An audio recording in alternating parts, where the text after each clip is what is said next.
So one tip for you is to definitely get a very strong idea, first of all, of the VC that you're actually dealing with and what they're looking for and what kind of questions or objections you might expect to get from them, and be prepared to answer those, because these are things that they're concerned about, and those things I mentioned are all things that the VCs will have questions about your company, and you better have some answers. And sometimes if you're ahead of the market, like I was, there was no one really believed or even thought about minimally invasive heart surgery at that time. It's good to have a few third-party references that will vouch for your product, because they have done your diligence on you before you've even got to the meeting. The second thing is, all right, now you've got rejected. What are you going to do about it? Your network is probably the most important thing that you're going to have to build, and if you don't have one, you should start building it now. And the network is something that means different things to different people. For me, at that time, who was my potential clients? Obviously, I'd worked for J&J, I worked with surgeons, I had a lot of experience dealing with hospitals, and I know how they raise money.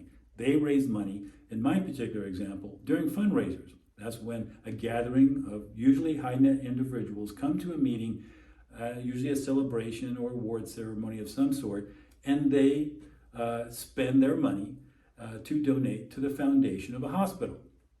So I managed to get an invite to one of those dinners, and I brought a surgeon along with me. Now, this was not a heart surgeon, but it was a friend of a friend who I figured would vouch for my product. And I learned another interesting lesson during that, which I'll talk about in a second.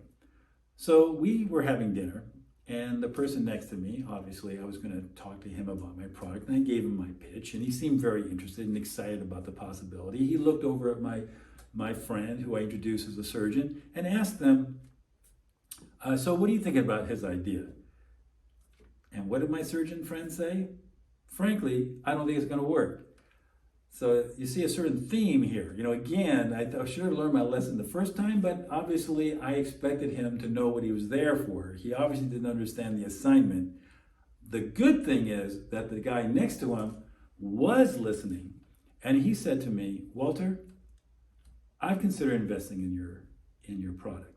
Now, he had a heart condition, and so he was motivated to look at my idea and my invention because he looked at himself as a potential customer. So that's another thing. Creating your network, you want to look at people that might be potential customers and bring them on board. Those kind of individuals, if they're high net worth, may be inclined to invest in your company. And that classification of investors called friends and family or angel investors. Some are more sophisticated, meaning they've invested in lots of deals, and sometimes friends and family are people that just believe in you and they want to try to help you create a vision or a reality around your vision.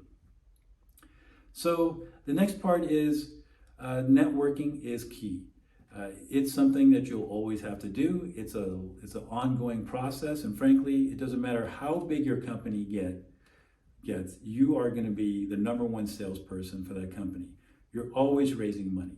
No matter how many rounds of funding you get, you're going to be selling investors, you're going to be selling your employees to believe in your vision, and you're going to be selling your customers that your products are something that they want to buy.